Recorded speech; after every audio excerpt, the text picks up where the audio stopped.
Let's take a look at how the quests are shaping up in the upcoming WolfQuest Saga. Over the past 17 years of WolfQuest, we've gone from just 2 quests, Learn to Hunt and Find a Mate, in the very original release in 2007, to the longer arc that carried players through winter and spring, raising pups and taking them to the rendezvous site in the final version of that original game, released 14 years ago. Then to the much expanded version of that in the current game, with subquests like hunting newborn ungulates and finding a new mate, and spending the summer at the rendezvous site with your pups.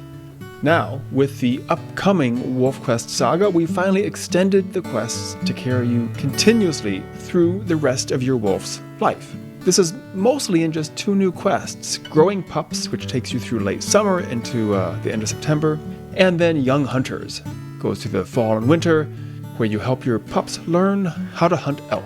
And so these quests now create an annual cycle. Once your pups have completed the requirements for the Young Hunters quest, you loop back around. It's late spring and time to find a den. So at that point you skip those first 3 quests. Those are only in the first year of the game. So this is the annual cycle then: find a den, raise pups, journey to the rendezvous site, loaf there, grow those pups, and then help those young hunters learn how to hunt. Oh, and because the quest cycle is now maybe twice as long as before, we have shortened up the Raise Pups and Loaf quests. They move along about 20% faster now. Now, once you've played those quests a number of times, you really don't need those big pop-ups explaining how to do things every year.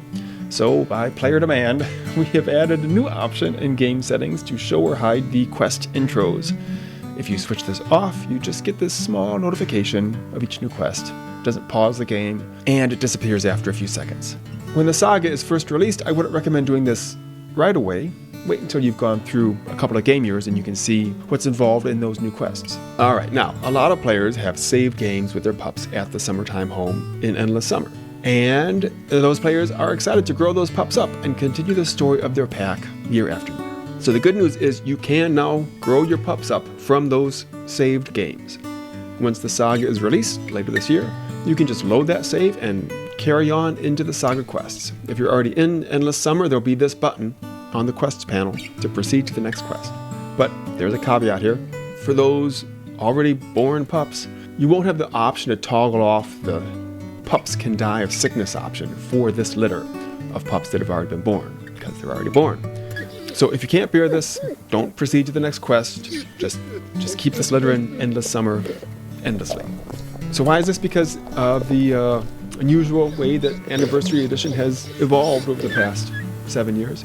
As we talked about in a dev blog a couple months ago, in the saga, this Growing Pups quest covers late summer, and it's a very dangerous time for pups. They're very hungry, they're growing fast, but all the prey are at peak health, and they're very hardest to kill. So some pups are going to die of starvation or sickness from being low on nutrients. So we added this option in game settings to prevent pups from dying of sickness, but to keep both the game balanced and accurate to wolf life, that will result in smaller litters. So that's an option you can select anytime before the pups are born, but if you load an older save in spring or summer after the pups are born, it's too late to make that a smaller litter, so those pups will be vulnerable to death from sickness. Going forward, you can toggle that pups die of sickness toggle off, and your future litters will be smaller.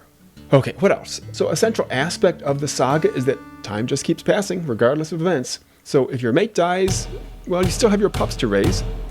If your pups of the year all die, but you still have older offspring, well, you're still leader of the pack, and you still have to survive with your family until you can find a new mate, which you might do right away, or you could wait until you find the perfect match, even if that takes a couple years. Time will keep passing, the pups you have will keep growing until, if and when, you find a new mate, and then you can have a new litter of pups. On the other hand, if your pack only has your mate and some pups of the year, and those pups all die, then it's just you and your mate, surviving together month by month until the next litter of pups are born. And if everybody dies, then you become a lone wolf, trying to survive on your own. You can still hold some territory, though being alone, that will be tough.